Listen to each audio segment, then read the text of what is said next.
Gracias, Carla. Muy bien lo del Papá Noel, los Papá Noeles en Venecia, Harry Potter, para tener un poquito de, ¿no?, escapismo.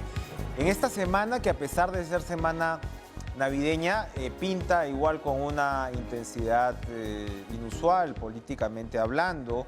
Mañana se ve la moción de censura contra el ministro de Educación, el señor Gallardo, que ha reiterado que él no piensa renunciar, que no tiene por qué hacerlo. Se han dado pues algunas denuncias periodísticas, una que incluso ha desembocado en la intervención de la Fiscalía ahora mismo en Palacio de Gobierno con respecto a esta licitación en Petroperú. Y en medio de todas estas circunstancias, por supuesto, hay que conversar además de la victoria de la izquierda, ¿no?, en Chile, bastante importante, que puede reconfigurar el mapa político de la región. Pero en medio de todas estas situaciones, hoy por la mañana el señor Vladimir Cerrón ha señalado que se vienen nuevos cambios ministeriales. Lo estoy citando a él. Dice que el presidente Castillo no está conforme con un gabinete que el señor Cerrón califica de derecha, ¿no?, presidido por la señora Mirta Vázquez, y que se vendrían cambios y que si ellos no habían en Perú Libre apoyado, ¿no?, a este gabinete es precisamente porque lo consideran de derecha y que se daría un nuevo giro. ¿Ocurrirá esto para Navidad o no? Siempre hay versiones encontradas, sobre todo en estas fechas, y vamos a poder conversar de algunas de ellas con Kelly Portalatino, congresista precisamente de la bancada de Perú Libre, a quien le damos la bienvenida. ¿Cómo está, congresista? Gracias por estar con nosotros. Gracias a ti, Enrique, y agradecerte a todos tus televidentes que en estos momentos están sintonizando. Y bueno, lo importante en estos momentos es brindarles a todos nuestros peruanos tranquilidad, ¿no?, en estas fiestas navideñas y fin de año. Sin duda. Ahora, para algunos miembros del gabinete parece que no, según las palabras del señor Cerrón, no podría haber tranquilidad. ¿Usted sabe de eso, de estos trascendidos, del nuevo gabinete, del acento que tendría este nuevo gabinete? Bueno, en primer lugar, nosotros queremos ser muy respetuosos de las designaciones que pueda hacer nuestro señor presidente, que está dentro de su prerrogativa. Y definitivamente nosotros hemos puesto una crítica constructiva al presidente sobre este gabinete, ¿no?, que nosotros no hemos generado ni un respaldo ni un consenso por mayoría de la bancada de Perú Libre, de las cuales hoy en día vemos que no están generando buenas políticas públicas en un marco oportuno, eficiente, en un contexto de una coyuntura política, social, económica que vivimos hoy en día muy crítica. Y tras ello creo que es preciso, ¿no?, de que por qué no podemos nosotros generar un cambio de gabinete si es que queremos nosotros mantener un desarrollo mejor. Ahora, congresista, pero lo cierto es que Perú Libre ya tuvo un primer ministro, que fue el señor Bellido, y allí, digamos, la conflictividad política parecía llegar a extremos. Si es que hubiera un nuevo primer o primera ministra de una línea más acorde precisamente con la del partido, ¿qué garantiza que no se repetiría la historia?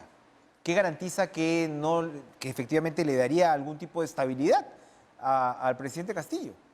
Es que se está prejuzgando, ¿no?, por un hecho que el compatriota Guido Bellido haya hecho. Yo veo que de otra manera ha hecho un desempeño muy bueno, ¿no? Y uno de ellos fue recuperar más de 3.000 millones de soles de unos tributos de estas empresas mineras, de las cuales también que cada compatriota, en este caso Premier, en su momento que fue, ha tenido sus matices particulares, pero eso no está sujeto a que no tiene un compromiso con el pueblo.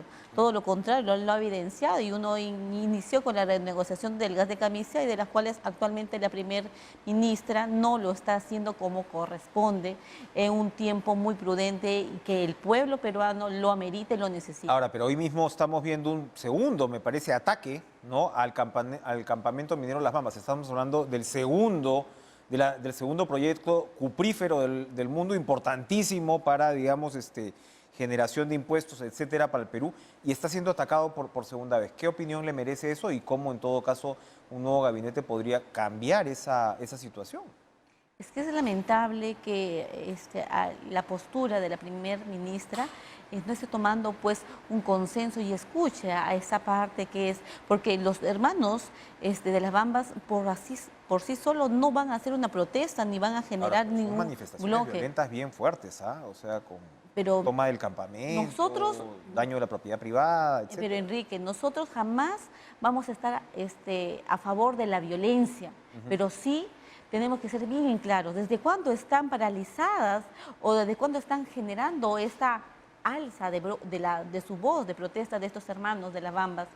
Hay que dejar bien claro ello, ¿no? No se está tomando acciones pertinentes, oportunas y eficaces para poder llegar a un consenso y evitemos estos tipos de acciones. Creo yo que nada es justificable, pero sí tenemos que tomar soluciones inmediatas por la salud de todos ellos. Cuénteme, ¿qué le parece este nuevo caso que vincula a la lobista Karelyn López, presuntamente con el presidente Pedro Castillo, en este caso con el señor Hugo Chávez, gerente de Petroperú, donde van a visitar Palacio y a los 2 semanas, un poco menos, 11 días me parece, sale esta buena pro de 74 millones de dólares que beneficia a uno de los empresarios que estuvo precisamente en esta reunión. Ustedes han discutido esto, se lo digo porque ahora el propio Ministerio Público ha ingresado a Palacio de Gobierno a hacer una diligencia al respecto y el acta señala que el presidente Castillo ordenó que no ingresen al despacho presidencial. ¿Complicada esa situación o no? En primer lugar, hay que detallar lo siguiente, ¿no?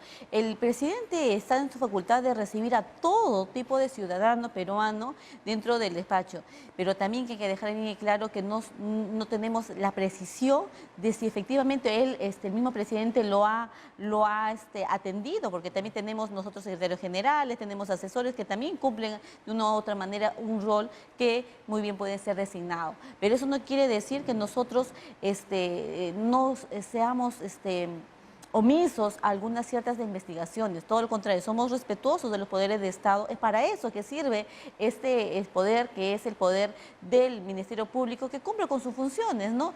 Si la Fiscalía ha ingresado, porque ha ingresado, que ha tenido un tiempo de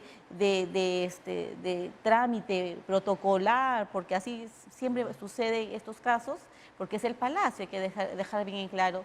Creo que es un momento democrático y también un Estado de Derecho que nos encontramos en estos momentos, que ningún gobierno durante los 30 años se ha evidenciado que la Fiscalía, ya sea de anticorrupción o lavado de activos, haya ingresado al Palacio. En este caso no se está prohibiendo ningún tipo de acciones, todo lo contrario, pero sí hay que dejar bien claro, Enrique, a mí me llama la suspicacia algo muy importante, que cómo es posible que tome una actitud un poco irresponsable por parte del Procurador General de la República para generar una denuncia ante la Fiscalía, tomándose de acuerdo a sus indicios, chismes o a través de un testigo eficaz, teniendo muy en claro que este testigo eficaz está sujeto al Ministerio Público, en este caso al fiscal. Y todos sabemos muy bien que el fiscal, para tener y ser objetivo, tiene que contrastar esa información. Y entonces, o sea, es decir... Claro, pero el procurador es el abogado del Estado y le está pidiendo a la Fiscalía, oiga, investigue usted al presidente de la República. No, eso es lo que está haciendo él. Pero para llegar a una denuncia está tomándose algunos indicios de un testigo eficaz, de las cuales no le corresponde al procurador general. Esas actitudes son cosas que no encajan y no están dentro de un debido proceso. Qué complicado, ¿no?, que se reciba a postores, ¿no? Usted me dice, hace 30 años no se ha visto esto, pero no sé si tan claramente se ha visto que un mandatario, o como usted señala, quizás, ¿no?, gente que actuaba en su nombre, pero el hecho es que van y firman en Palacio y dicen que están yendo a reunirse con el presidente, está registrado como tal, que se reciban postores, gente que está en licitaciones. Eso puede traer realmente problemas, ¿no cree usted? O sea, ¿el presidente no tiene conocimiento o qué está pasando ahí? Primero hay que dejar bien en claro que el presidente también es un ciudadano peruano que tiene todos sus derechos, de las cuales él también está sujeto a una investigación, por eso ya está interviniendo la Fiscalía y hay una Pero denuncia. se ha complicado, pero- imagínense, a los 3 meses, 4 meses de gobierno. Pero es que no podemos llevarnos a indicios. Yo creo que hay que ser respetuosos, que cumpla sus funciones el Ministerio Público, porque en ningún momento el presidente de la República ha cerrado o ha obstaculizado dichas acciones, ¿verdad?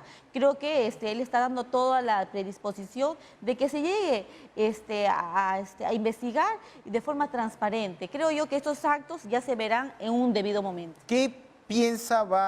¿Cuál piensa que va a ser el destino del ministro Gallardo, el ministro de Educación? Acá sí él ya está enfrentando una moción de censura que no ha pasado en otros casos. No sabemos si están los votos. Él ha dicho que no va a renunciar. Y también allí, digamos, el dato objetivo es que hay la filtración de una prueba días después de que el propio ministro había dicho que él estaba básicamente en desacuerdo con esas pruebas. ¿Cree usted que debe seguir en el cargo el señor ministro de Educación? En primer lugar, yo saludo en ese último pleno que hubo que se ha aprobado la nulidad de ese concurso de nombramiento de los docentes. Solamente falta, tengo entendido, la firma del presidente para que sea efectivo al 100%. Y eso es muy importante porque eso nos habla de la democracia y de escuchar al pueblo peruano, de este sector que ha sido vulnerado algún derecho. Pero también hay que ser... Ahora, prueba congresista, discúlpeme, donde han participado 250.000 personas y se está sencillamente anulando. ¿Cuánto le cuesta al Estado peruano eso? Pero sí, pero hay que dejar bien en claro que hay que ser muy objetivos, Enrique, quienes han generado responsabilidad o han llevado toda esta elaboración de la formulación desde el examen y la ejecución. El INEI niega cualquier Por responsabilidad al respecto y jamás sostiene prácticamente que es el ministerio el que tenía el manejo de la prueba. Nunca se había visto una filtración de estas características y el INEI estaba al frente de las pruebas. Yo tengo muy clara la posición. Definitivamente no podemos nosotros avalar ningún tipo de corrupción, ningún tipo de acto ilícito dentro de una gestión pública, más de un gobierno de izquierda, porque así lo somos. Y en ese sentido nosotros también hacemos la crítica constructiva de que se tomen acciones pertinentes y que se llegue a descubrir quién ha sido el responsable de esas acciones que han generado acciones nefastas y generando un perjuicio económico al erario del Estado. Pero sí hay que dejar bien en claro que por estos hechos no podemos seguir, tenemos más de 11 interpelaciones a los ministros.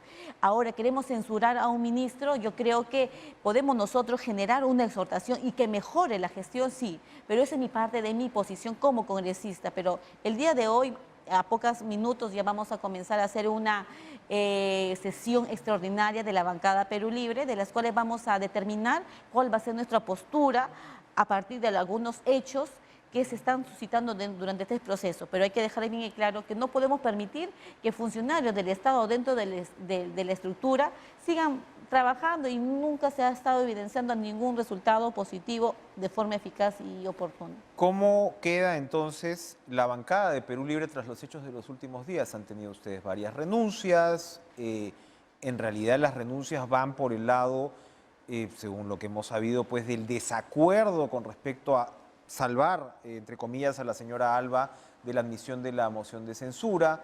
¿Cómo queda la bancada después de estas bajas? En primer lugar, nosotros nunca hemos puesto esa posición de salvar a la señora Mari Carmen Alba. En segundo punto, nosotros, ingreso de la moción de censura por parte del compatriota Guillermo Bermejo ha sido personalizada, no ha sido consensuada. Posterior a ello, después de ingresar la moción... O sea, él se fue por la libre, el señor Bermejo se fue por la libre. Él solo presentó, después de su presentación, solicitó el respaldo de la bancada cuando ya lo ingresó. Eso también hay que hacer una observación y una crítica constructiva, porque eso debe ser consensuado, porque por eso hemos tenido nosotros sesiones y nosotros somos disciplinados y orgánicos. En segundo punto, esta situación no puede generar pues un tema de una decisión tan trascendental para una renuncia de una bancada que se supone que yo me identifico, yo represento un programa, un ideario de un partido de izquierda. Esa situación no puede estar las decisiones no pueden estar por encima de un partido que representa a un pueblo, de las cuales eso llamo a la exhortación. Y también los que han renunciado no son militantes del Partido Perú Libre, por lo tanto han llegado a su objetivo, que ya son congresistas, pero tenemos que ser consecuentes, porque los que sí somos militantes de un partido nos identificamos, identificamos al programa, y eso es la identidad y la consecuencia que tenemos nosotros. ¿Es sólida la relación con lo que se llama el ala magisterial del partido, o de la bancada, mejor dicho? Nosotros seguimos trabajando correctamente con el sector magisterio. Por más de que ellos sean invitados y algunos son militantes, seguimos trabajando. Ellos se identifican, tenemos el mismo objetivo, la misma visión, ¿no? Pero siempre va a haber discrepancias, que es saludable. Nosotros somos democráticos, nunca vamos a imponer, nunca vamos a ser dictadores. Pero sí me gustaría dejar bien en claro sobre el tema del compatriota Bellido. El gesto que ha hecho ha sido un gesto de un caballero, ha sido un gesto de educado. Pero sí hay que dejar bien y claro que a mí me llamó la suspicacia por un tema de una sonrisa, ¿no? Porque ella, la señora Mari Carmen se acerca. Y esas situaciones... Bellido ha explicado que ha sido una suerte de reacción la suya. Por eso, son situaciones... ¿Y ustedes han quedado satisfechos con esa explicación? En primer lugar, yo soy espectadora, porque no he estado en Perú, he estado en Colombia, de las cuales efectivamente él jamás, pues creo yo que él va a ir en contra de un programa y de una identidad que nosotros no hemos comprometido. Pero sí, él ha explicado, ha sido muy responsable y de su fundamento, y de las cuales creemos su versión. Kelly Portalatino, congresista de la bancada de Perú Libre, muchas gracias por estar con nosotros. Muchas gracias a ti, esta noche aquí en Estudios en Caracas. Vamos a hacer una pausa, pero regresamos. A propósito, por supuesto, ya están identificados los primeros casos de la variante Omicron en el país, han sido 12. Se ha tomado la decisión de adelantar, ¿no?, la dosis de refuerzo para quienes ya cumplieron 3 meses de la aplicación de sus 2 vacunas. Y vamos a conversar de este tema, además, en estas circunstancias navideñas, con Pablo Sukuyama, profesor de microbiología de la Universidad Peruana Cayetano Heredia. Regresamos.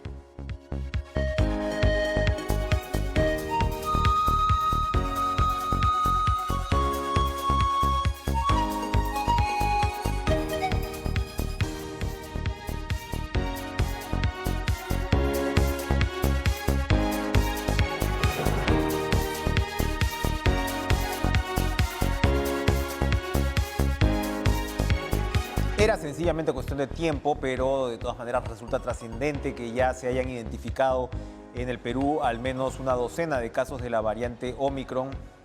Cabe pensar que ya son muchos más a estas alturas. En otros países como Estados Unidos se está detectando que de lejos la variante Omicron es la responsable por la gran mayoría de nuevos contagios, y por supuesto queda, ¿no?, la discusión en torno a las vacunas. Se ha acelerado la decisión, o se ha acelerado ya la decisión de la tercera vacunación, o de la vacuna de refuerzo, mejor dicho, para quienes hayan cumplido los 3 meses de su segunda dosis. Y bueno, hoy se ha visto ya en los vacunatorios una presencia importante de personas que han ido para poder aplicarse, pues, la tercera dosis.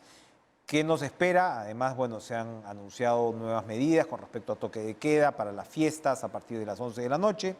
Y le damos la bienvenida a Pablo Sukuyama, profesor de microbiología de la Universidad Peruana Cayetano Heredia, con respecto a qué es lo que se puede esperar, ¿no?, con la variante Omicron en el Perú. Buenas noches, doctor Sukuyama.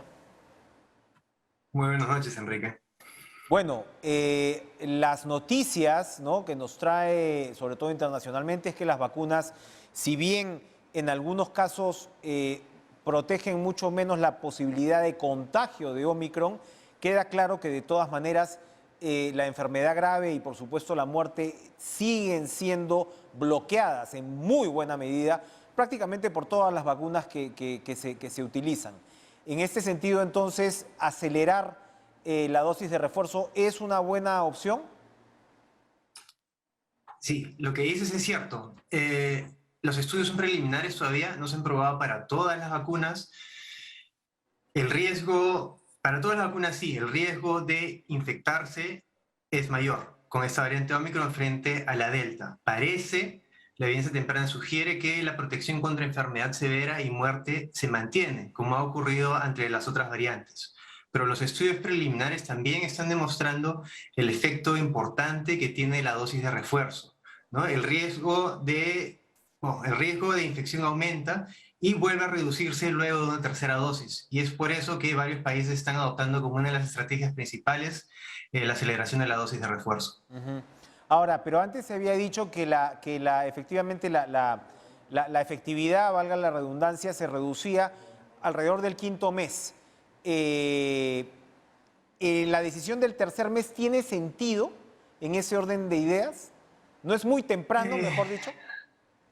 Sí, tiene sentido. Se ha visto que espaciar las vacunas, claro, entre el mes y el 3 y el 5, la verdad es que no tengo todos los datos a la mano. Ujú. Se ha visto que ¿cómo es? La protección que se adquiere luego de una dosis que está espaciada por unos meses es mucho mayor Ok. que la que se obtiene las 3 semanas, ¿no? Que es la pauta de las 2 dosis que tenemos.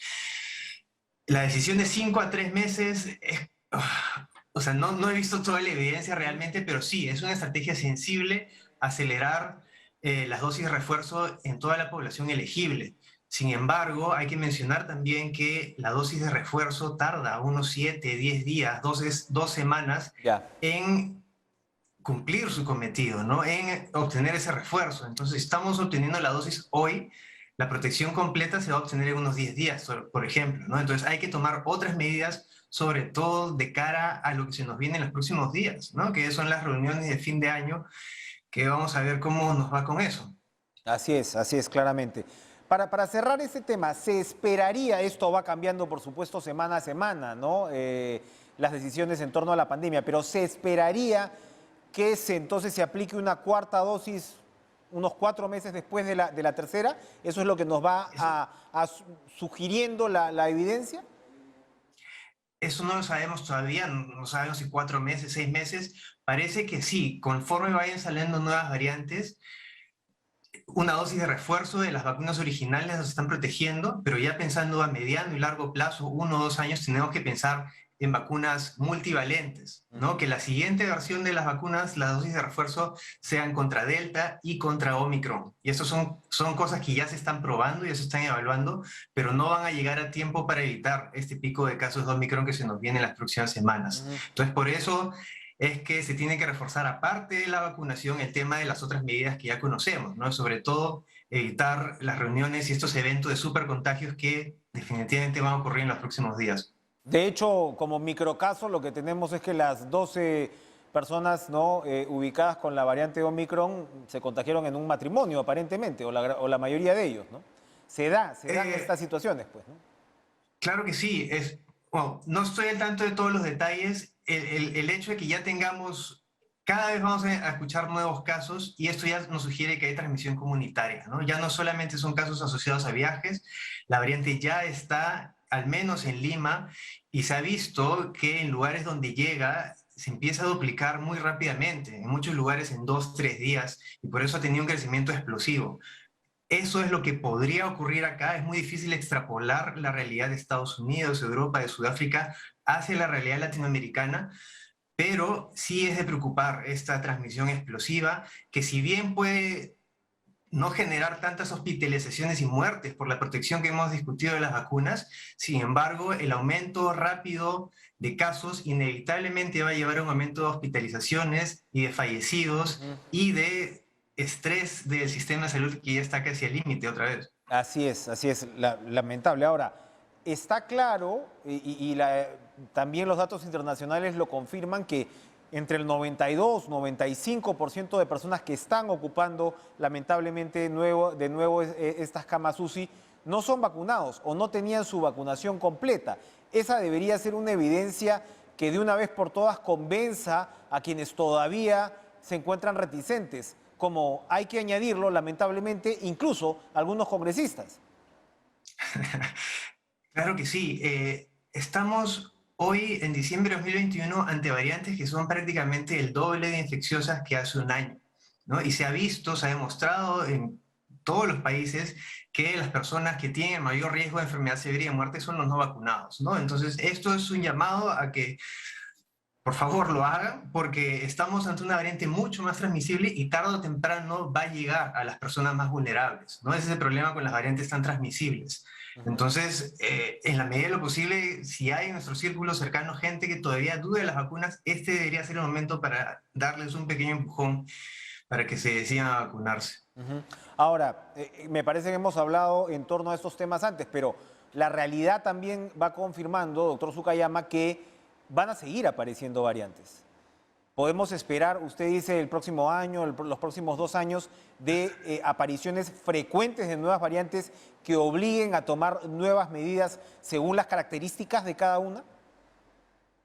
Las variantes siguen apareciendo y este Omicron preocupa bastante porque está empezando a infectar gente que ya estaba previamente inmunizada, ¿no? Gente que ya se había recuperado de una infección previa y gente que ya estaba vacunada. Estamos viendo tasas más altas de reinfección y por lo tanto el virus empieza a circular en una población cada vez más grande. En la medida que el virus se siga transmitiendo, siga replicándose, se aumentan las posibilidades de la generación de nuevas variantes, ¿no? Entonces Omicron puede ser el inicio de esto, de nuevos ciclos de reinfecciones masivas en todo el planeta, que si bien no lleven enfermedad severa en la mayoría de casos, pero sí va a haber esta posibilidad de generar nuevas variantes que nos pueden traer nuevas sorpresas. Así que lamentablemente, en la medida que hay nuevas infecciones, tenemos variantes para rato. Con la información que falta todavía, digamos, ser detallada, pero al parecer las vacunas de esta nueva tecnología, tipo la de Pfizer, son, digamos, más efectivas para prevenir incluso los contagios en el caso de Omicron, o al menos eso es lo que Pfizer ha dado a conocer de sus estudios. Como usted señala, todavía no está completa la información sobre los demás tipos Sinopharm, por ejemplo, que sigue siendo, insisto, efectiva para el tema de enfermedad grave y muerte. Pero, ¿por qué finalmente, aparentemente, estas vacunas de nueva tecnología son más efectivas para parar contagios? Bueno, ya se ha demostrado en los últimos meses que las vacunas basadas en ARN, principalmente la de Pfizer y la de Moderna, desde el comienzo tenían una eficacia muy alta, ¿no? Contra infección, enfermedad severa y muerte. Además, la mayoría de estudios que se han realizado para boosters, ¿no? O dosis de refuerzo justamente han ocurrido con esas vacunas. Y es por eso, en parte, que se están eligiendo estas vacunas por sobre las otras para dosis de refuerzo, porque es donde se han realizado la mayor cantidad de estudios sobre estas. Los estudios para las otras vacunas todavía probablemente van a tardar en salir un poco más, pero el mensaje es claro, ¿no? Que una dosis de refuerzo, sobre todo con vacunas basadas en ARN, es buena, y además se ha visto que esta combinación heteróloga de distintas tecnologías de vacunas es bastante buena para mantener niveles muy altos de protección.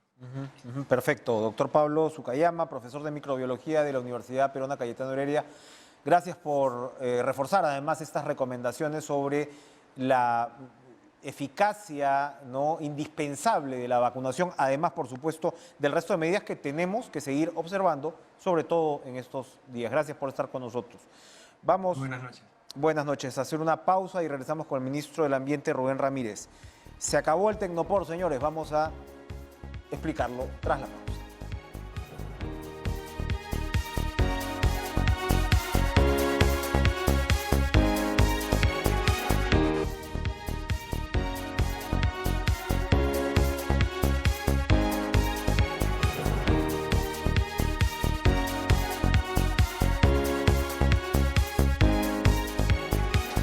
Yo por alguna razón era una de esas personas desde niño que tenía esta fobia prácticamente al sonido del tecnopor, ¿no? Raspando, así como algunos detestan la tiza, ¿no?, sobre la pizarra, chirriando. Bueno, yo tenía este tema con el tecnopor, pero por supuesto el daño que causa el tecnopor al medio ambiente iba mucho más allá de una pequeña fobia infantil. Y desde hoy ha quedado prohibida la venta y uso de implementos de tecnopor. Ha sido un largo camino y finalmente se llegó al momento, como digo, que vamos a comentar con el ministro del Ambiente, Rubén Ramírez. Buenas noches, ministro. Buenas noches, Enrique. Un saludo para todos los peruanos y peruanas que están conectados en este momento. ¿Por qué no más tecnopor? Efectivamente, Enrique, solamente el plazo perentorio vence el día de hoy para el uso de los envases expandibles más conocidos como tecnopor, que muchos de nosotros conocemos y utilizamos para el expendio de bebidas y comidas, incluso en los deliveries que solemos hacer. Efectivamente, bueno, los pollos a la brasa, etcétera, ¿no? Ahora, ¿esto es en virtud de qué ley? Bueno, la ley en realidad estaba dada, es la ley 30884, que era la ley del plástico de un solo uso y el uso de recipientes expandibles, que es el Tecnopor, los cuales tenían ya una fecha de vigencia y naturalmente hoy vence esa fecha y ya no se puede producir, importar este tipo de menaje, llamamos de plástico, pues ya que es de un polímero, el derivado de un polímero totalmente lesivo a la salud, incluso. Lesivo a la salud y lesivo al medio ambiente, ¿no? Y claro, lesivo a la salud es importante que usted lo recalque porque esto está asociado a alimentos, a comida y se utiliza cotidianamente. Mire, tiene poliestireno, es una sustancia altamente cancerígena y lo ha demostrado claramente el Instituto incluso Cancerígeno de los Estados Unidos, porque al entrar en contacto, en este caso, con las bebidas calientes o también la comida caliente, lógico que se adhiere y genera un efecto lesivo en la salud. Eso está debidamente motivado con evidencia científica. Pero no solamente eso, en el lado del medio ambiente es más preocupante. Este tipo de producto en realidad tiene un rango de degradación de más de 1000 años. Y no solamente eso, como usted decía, efectivamente es un producto granulado que al estar digamos, en el aire suele volar, incluso llega a los acuíferos y naturalmente incluso es arrastrado a los grandes océanos y ríos, incluso inciden digamos, en los peces, ya que estos a veces ingieren esto y esto se inserta en la cadena de consumo humano. Ahora, usted nos dice la importación no queda prohibida. ¿Qué pasa con los stocks todavía que estaban? ¿El uso también queda prohibido o hay un tiempo final de estos stocks que estaban todavía dando vueltas? Mire, en realidad nosotros es muy difícil, todavía hay en los mercados, hay en los centros de abasto, pero naturalmente, como ya se ha prohibido el día de hoy la fabricación, importación y producción de este producto descartable expandido, naturalmente en un momento va a tener que salir del mercado. Hay que ser rigurosos en esto. Mañana posiblemente no voy a poder, como ministerio ni otro organismo de salud, va a poder retirar hasta que se acabe el stock final. Perfecto, perfecto. Entonces eso queda clarísimo. Vivimos entonces claramente ya los últimos días del Tecnopor, o de lo que se conoce como Tecnopor. Preocupa muchísimo, ministro, el asesinato de Antonio Yacua, que es líder de las rondas indígenas del pueblo Ahuajún. No es, desgraciadamente, el primer defensor ambiental que cae asesinado seguramente por intereses relacionados con las distintas mafias de las economías negras. En los últimos 2 años hemos visto incrementarse los homicidios, como digo, de estos defensores, ¿no?, del medio ambiente. Cuéntenos, por favor, qué acciones ha tomado su despacho al respecto. Mire, en particular, primero hay que identificar la circunstancia, cómo ha muerto este líder. Efectivamente, todo hermano originario es aliado nuestro porque ellos conocen perfectamente el comportamiento de la tierra, del árbol, el agua. Entonces, estos líderes definitivamente son una gran pérdida.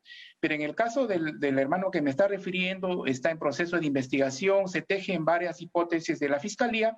Uno podría ser una venganza, ya que este dirigente es un líder de la ronda urbana y campesina de su región y posiblemente sea una vendetta, y también se dice, algunos segmentos de la investigación determinan de que también se dedicaba a labores de curanderismo, hechicería, y posiblemente sea por eso, o en el peor de los casos sería pues por materias de defensa ambiental, pero no se ha determinado hasta la fecha, lo cual es dista de nuestro hermano, por ejemplo, Lucio Yumanga, en la comunidad nativa de La Paz, esto es en la Selva Central, cerca al Parque Nacional Sira. En el caso de él, sí, es un defensor ambiental.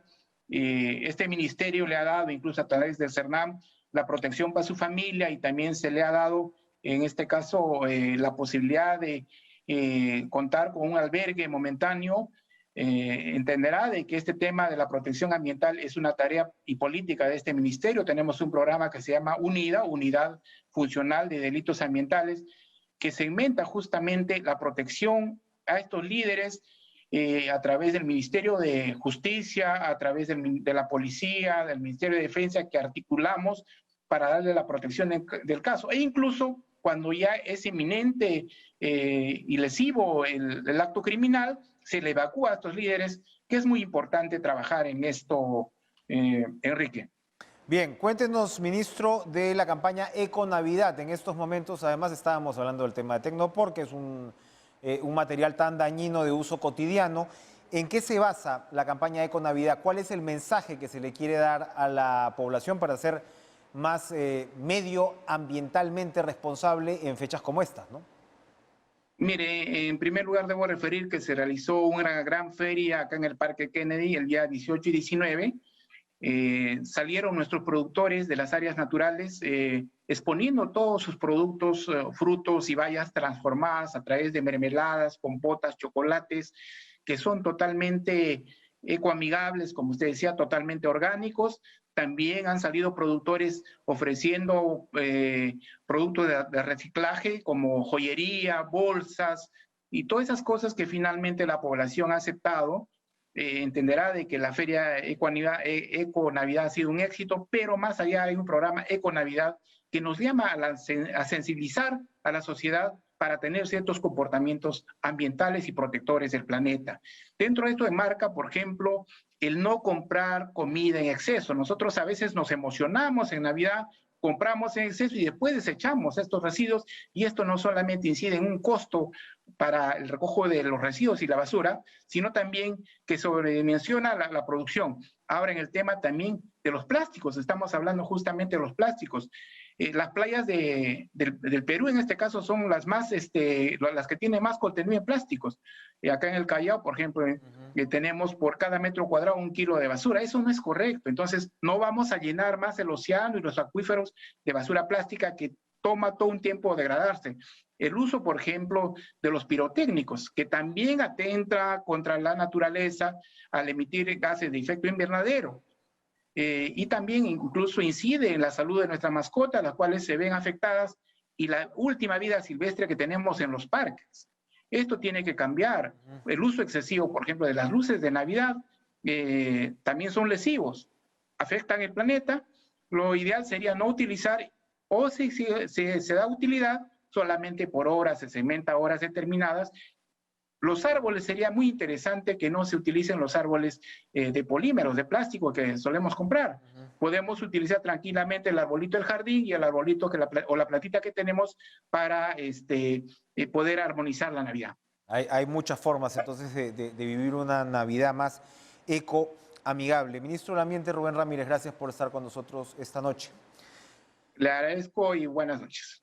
Vamos a pasar, por supuesto, al plano internacional, al plano vecinal. En Chile se ha dado una elección que ha sorprendido en varios planos. Para empezar, el margen de victoria de Gabriel Boric, candidato de izquierda, se ha dicho, ¿no? El candidato o el presidente más de izquierda que va a tener Chile desde Salvador Allende, ¿no? Al menos su discurso como tal es un hombre además muy joven, 35 años ahora, asumirá a los 36 años.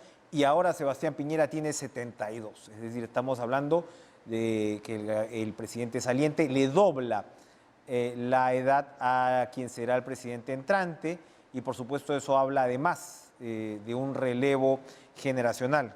Repito, con más del 55% de votos se ha impuesto sobre José Antonio Kast, candidato pues de la ultraderecha, como era calificado. ¿Qué significa esta elección? Vamos a conversarlo con Farid Cajat, internacionalista, doctor en Relaciones Internacionales, Teoría Política y Política Comparada. Farid, ¿qué tal? Buenas noches. Buenas noches. Estos 11 puntos de diferencia eran de esperarse. Los sondeos iban hacia un escenario mucho más apretado. El mandato que ha recibido Boric ha sido de tal naturaleza que el propio Kast lo ha felicitado rápidamente, a diferencia de lo que ocurre en otras latitudes.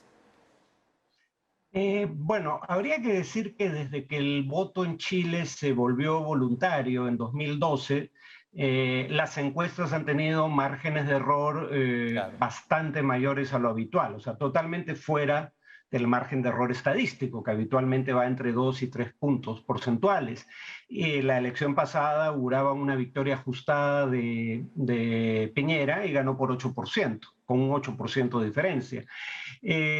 En ese sentido no llama la atención, porque errores así se habían cometido, pero además hay un añadido. Una encuestadora sí previó un margen similar al que finalmente se produjo. No recuerdo el nombre, pero era una sola de las 3 o 4 que hicieron encuestas. Y habría que decir una última cosa. Siempre se supo que el resultado iba a depender del grado de participación. En primera vuelta participaron en mayor proporción las personas, por ejemplo, mayores de 50 años, que votan en mayor proporción a su vez, valga la redundancia, por Kast. Pero habían participado relativamente poco los jóvenes. Y las mujeres habían tenido una participación menor a la que tuvieron en segunda vuelta. En segunda vuelta crece, digamos, el electorado de un 47 a un 55%. Y uno dirá, eso es solo 8%. Es 8% del total de electores registrados, pero es cerca del 20% de los que votaron en primera vuelta. O sea, es un incremento de 18% aproximadamente, 17, 18 de los que votaron en primera vuelta, y esos fueron mayoritariamente jóvenes que no habían votado en primera vuelta y que votan masivamente por Boric. Interesantísimo, porque ese voto joven es un voto, en buena medida se ha hablado mucho de cierta clase media, ¿no?, que ha protestado, pero el voto joven, tal como lo estamos viendo entonces, es eminentemente de protesta contra, digamos, el sistema que se puede considerar tremendamente desigual, demasiado privatizado. Boric ha dicho de frente que ya fueron las AFPs para empezar, ¿no?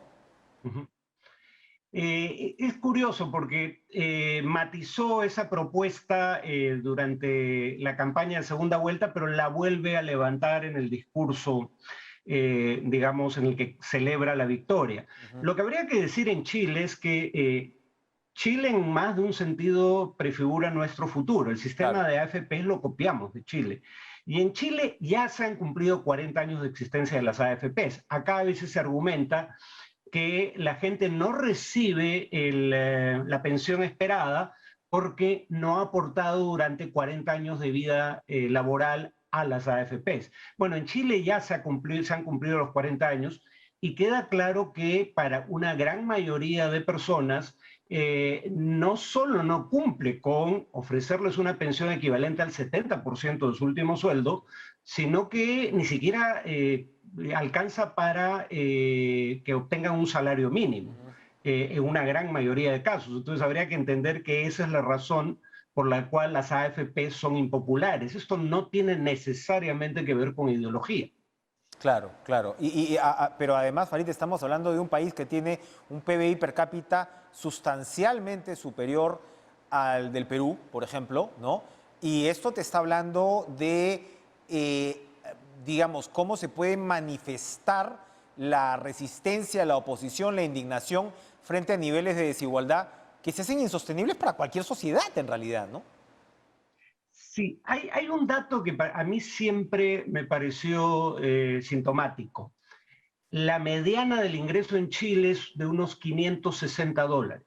O sea, en otras palabras, la mitad de los chilenos gana $560, el equivalente, obviamente, en moneda nacional a $560 o menos. Eso es menos de 2.000 soles. O sea, se hablaba de una nueva clase media emergente. El Banco Mundial, no la izquierda, el Banco Mundial lo dijo con claridad. No hay que llamarlos clase media, hay que llamarlos vulnerables. Así es. Porque no tienen los medios suficientes como para mantenerse fuera de la pobreza con recursos propios, dependen de algunas transferencias públicas, pero además su nivel de ingreso no alcanza, aunque salieran de la pobreza por propio mérito, digamos, con sus recursos, quiero decir, no les alcanzaba para tener un estándar de vida de clase media en un país donde hay muy poca educación pública gratuita, sobre todo superior, donde la mayor parte de la población se entiende en el sistema público de salud, pero el sistema público de salud ni se financia necesariamente con impuestos en su mayor parte, ni tiene aportes, a diferencia de lo que ocurre en el Perú, ¿no?, que todos aportan a salud, por ejemplo, todos los que trabajan en planilla, independientemente de su nivel de ingreso. En Chile, la gente de altos ingresos no aporta al sistema público porque tiene la prerrogativa de usar esos recursos para contratar un seguro privado. Entonces, la calidad de vida de buena parte de los chilenos no se condecía con el nivel de ingreso per cápita. Por eso, aunque también en índices de desarrollo humano, en el índice de desarrollo humano, Chile tiene un nivel alto para estándares latinoamericanos, no lo tiene cuando se compara con países de la OCDE, una suerte de entidad que agrupa países del primer mundo. Ahí Chile queda sumamente rezagado. Así es, ¿no? Y bueno, esto es finalmente una manifestación de todas esas situaciones. Importante además el comentario sobre la clase media, porque nos serviría muchas veces para analizar nuestra propia clase media, o lo que se llama en el Perú clase media. Es muy relativo lo que se puede decir al respecto de los niveles de ingreso y la posibilidad de satisfacer ciertas necesidades. Ahora, en la campaña, Farid, se ha dicho fascista de un lado, chavista del otro, y claro, de todas maneras Chile es de las economías más importantes del continente. Los mercados han reaccionado como han reaccionado. Boric ha utilizado la palabra plausibilidad, es decir, cómo va a ir aplicando determinadas ideas fuerza de la campaña sin traicionar su programa, pero obviamente sin tirarse abajo la estantería. ¿Cómo observas esa posibilidad de equilibrio en una sociedad como la chilena? Bueno, Boric parece consciente de que tiene que llegar a acuerdos con fuerzas de otra orientación política.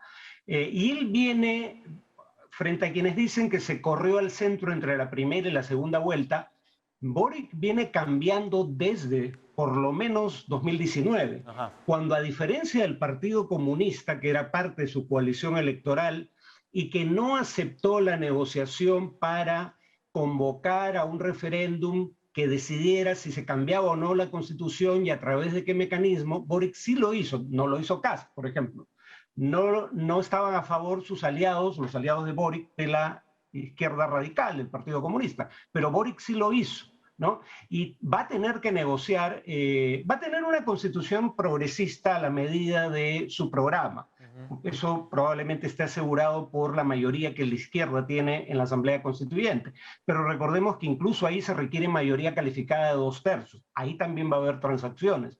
Pero sobre todo va a tener que hacer transacciones en el Congreso, porque la izquierda, bueno, las fuerzas que van de la centroizquierda a la izquierda radical van a tener menor representación en ambas cámaras del Congreso chileno de la que tenían durante el gobierno de Piñera. La paradoja es que Piñera gana la elección presidencial, pero no tiene mayoría en ninguna de las dos cámaras.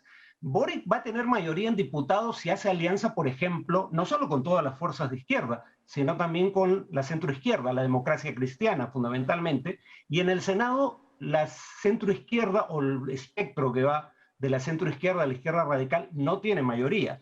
Para tomar decisiones va a necesitar votos de la centroderecha en adelante. Entonces, bueno, ya vimos cómo han reaccionado los mercados. Caída en la cotización del peso chileno, caída significativa en la bolsa de valores. Boric parece consciente de que tiene que negociar, de que no va a poder llevar a cabo su programa en todos sus términos. Y para terminar, uno de los términos fundamentales es el tema tributario, que parece en el Perú no llega a tener, ¿no?, la misma importancia, cuando muchas veces se habla acá, ¿no?, de las campañas políticas en términos prácticamente de impuestos, si los ricos deben pagar más o no. Y esa ha sido una de las promesas centrales, fundamentales de Boric. ¿Va a poder llevarla a cabo o la va efectivamente a tener que morigerar? Bueno, ahí aprovecharía para hacer el enlace con Perú. Chile está por debajo del promedio de América Latina y el Caribe en cuanto a presión tributaria, o sea, qué proporción de la economía representan los impuestos.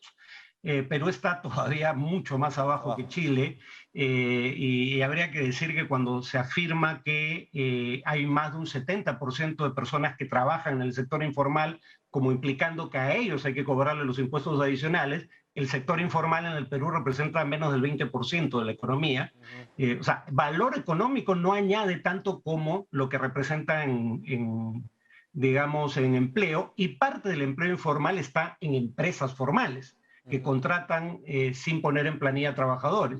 Pero bueno, en el caso chileno, ese era el punto débil de la agenda de Boric. está prometiendo gasto público, básicamente gasto social en educación, salud, pensiones, y para cubrir ese gasto público adicional, decía que iba en 6 años a aumentar en 8 puntos del producto la recaudación tributaria. Ahora parece claro que eso no es posible. Siempre lo dijeron la mayoría de economistas en honor a la verdad, pero ahora lo dice el propio Boric. Ahora habla de alcanzar esa meta en 2 periodos. Bueno, nunca dijo que lo iba a alcanzar en un solo periodo, pero digamos, ahora ya acepta que sería cuando menos en 2 periodos consecutivos de gobierno.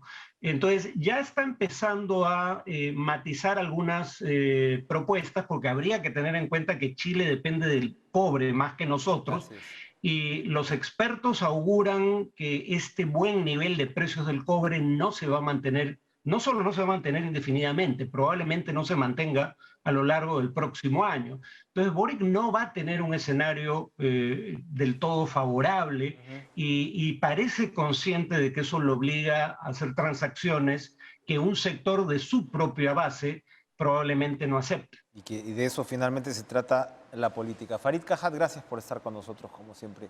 Con gusto. Muy interesantes perspectivas sobre lo que pasa en nuestro país vecino. Vamos a ir a la última pausa.